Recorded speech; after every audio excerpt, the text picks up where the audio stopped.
Board challenge কি, কেন এবং কিভাবে করতে হয় সম্পূর্ণ বিষয়টা আজকে আমরা বিস্তারিত জানব। তো প্রথমে চলে আসি বোর্ড চ্যালেঞ্জ বিষয়টা কি। বোর্ড চ্যালেঞ্জ হচ্ছে এরকম একটা পদ্ধতি যেই পদ্ধতিতে তুমি বোর্ডকে চ্যালেঞ্জ করতে পারবা তোমার রেজাল্টের বিষয় নিয়ে। ধরো তুমি কোনো একটা বিষয়ে কম নাম্বার পেয়েছো, কিন্তু তোমার কাছে মনে হচ্ছে তুমি এই বিষয়টাতে আরও বেশি নাম্বার পাওয়ার কথা, তাহলে সেক্ষেত্রে তুমি নির্দ্বিধায় বোর্ড চ্যালেঞ্জ করতে পারো। বা ধরো তুমি একটুর জন্য জিপিএ 5 পাও নাই, কিন্তু তোমার কাছে মনে হচ্ছে যদি তোমার খাতাটা আবার একটু চেক করা হয় তাহলে হয়তোবা তুমি জিপিএ 5 পাওয়া, তাহলে সেক্ষেত্রে তুমি বোর্ড চ্যালেঞ্জ করতে পারো।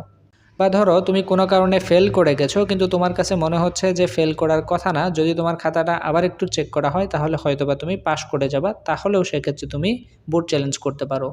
ওকে, তারপর দ্বিতীয় কোশ্চেনে চলে আসি যে আমরা কিভাবে বোর্ড চ্যালেঞ্জ করব। বোর্ড চ্যালেঞ্জ করার জন্য তোমার একটা টেলিটক সিম থাকা লাগবে। যদি তোমার কাছে টেলিটক সিম না থাকে তাহলে যার কাছে টেলিটক সিম আছে তুমি তার মাধ্যমেই আবেদন করতে পারবা। তো যদি তোমার কাছে টেলিটক সিম না থাকে বা তুমি যদি না বুঝো কীভাবে বোর্ড চ্যালেঞ্জ করতে হয় বা বোর্ড চ্যালেঞ্জের বিষয়ে তোমার যদি কোনো অভিজ্ঞতা না থাকে, তাহলে সেক্ষেত্রে তুমি আমাকে নক করতে পারো। ভিডিওতে আমি একটা হোয়াটসঅ্যাপ নাম্বার দিয়ে দিব, তুমি সেই হোয়াটসঅ্যাপ নাম্বারে নক করলেই আমাকে পেয়ে যাবা। আচ্ছা, তারপরে চলে আসি বোর্ড চ্যালেঞ্জ যে আমরা করব, তাই না? বোর্ড চ্যালেঞ্জ করতে এখানে কত টাকা লাগবে? বোর্ড চ্যালেঞ্জ করতে প্রত্যেকটা পত্রের জন্য 150 টাকা করে লাগবে। তো তুমি যদি আসলে একটা পত্রে বা তুমি একটা বিষয়ে যদি বোর্ড চ্যালেঞ্জ করো তাহলে তোমার 150 টাকা লাগবে। তারপরে তুমি যদি 2টা বিষয়ে করো তাহলে তোমার লাগবে 300 টাকা। তুমি 3টা বিষয়ে করলে 450 টাকা লাগবে। 4টাতে করলে 600 লাগবে। সো এইরকম করে তোমার বিষয়ের উপর ভিত্তি করে তোমার এখানে টাকার পরিমাণটা বাড়তে থাকবে। আচ্ছা, তারপরে চলে আসি বোর্ড চ্যালেঞ্জ করলে নাম্বার কি কখনো কমে যায়? বোর্ড চ্যালেঞ্জ করলে আমি আজ পর্যন্ত কোথাও নাম্বার কিন্তু কমে যেতে দেখিনি। আচ্ছা, তারপরে চলে আসি বোর্ড চ্যালেঞ্জ করলে কি সত্যি নাম্বার বাড়ে?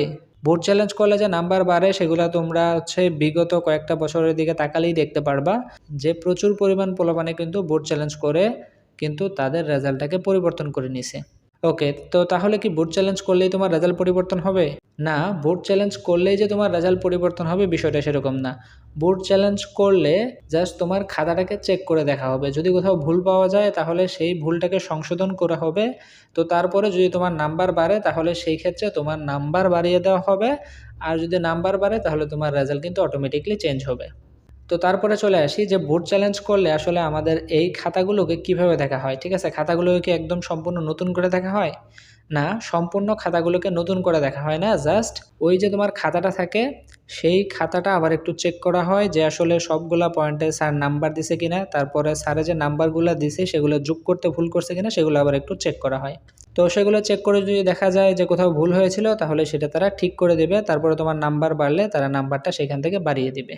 সো আশা করি তোমরা বুঝতে পারছো বোর্ড চ্যালেঞ্জ বিষয়টা কি, বোর্ড চ্যালেঞ্জ আসলে কিভাবে করতে হয়, বোর্ড চ্যালেঞ্জ কেন করতে হয়। বাট যদি তারপরেও তোমাদের কোনো বিষয়ে প্রশ্ন থাকে তাহলে তোমরা কমেন্টে আমাকে প্রশ্ন করতে পারো, আমি সাধ্যমতো উত্তর দেওয়ার চেষ্টা করব।